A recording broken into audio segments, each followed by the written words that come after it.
I was sitting in my classroom and the teacher was giving the lecture. And suddenly, a senior enters the classroom to announce an event which was about to happen in our college. But when he saw 70 students in front of him, he got scared. A lot.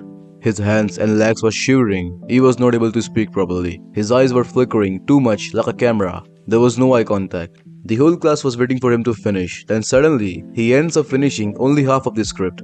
He was about 21 or 22. He was ungroomed, had no communication skills, and had zero confidence. This is how most of the people in this generation are going to end up like this.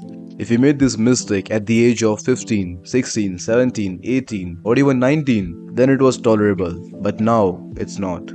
Make mistakes. Start making mistakes. Yeah, you heard it right. Start making mistakes. Because if you made those same mistakes after 28, then it will not be socially acceptable. Let me explain how. If you are at the airport but if you don't know the procedure, then it's acceptable because you are young. But at 28, that same mistake is unacceptable. If you are hesitating to ask people for the directions at the age of 27, then it's socially unacceptable. So start making mistakes. Start having conversations with other people, which might be awkward at first. Face rejections, face failure, and try different things and learn from them. And of course you will make mistakes. If you don't make mistakes, then how you will find what you have done wrong?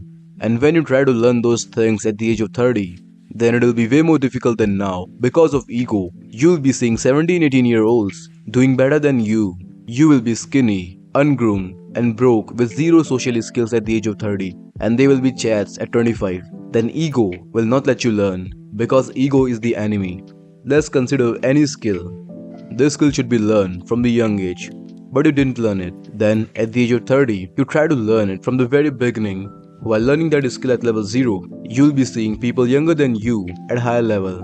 You will definitely feel ashamed. Then, you might find it better to quit learning that skill than to face shame from society. So don't be afraid to make mistakes. The worst that can happen is you feel a bit embarrassed. But at the age of 30, it'll be way more embarrassing. And it's not a big deal. Even chads face rejection and failure. They also make mistakes. They also feel embarrassed. They failed more times than you ever tried. But they keep moving. And that's why they are chads.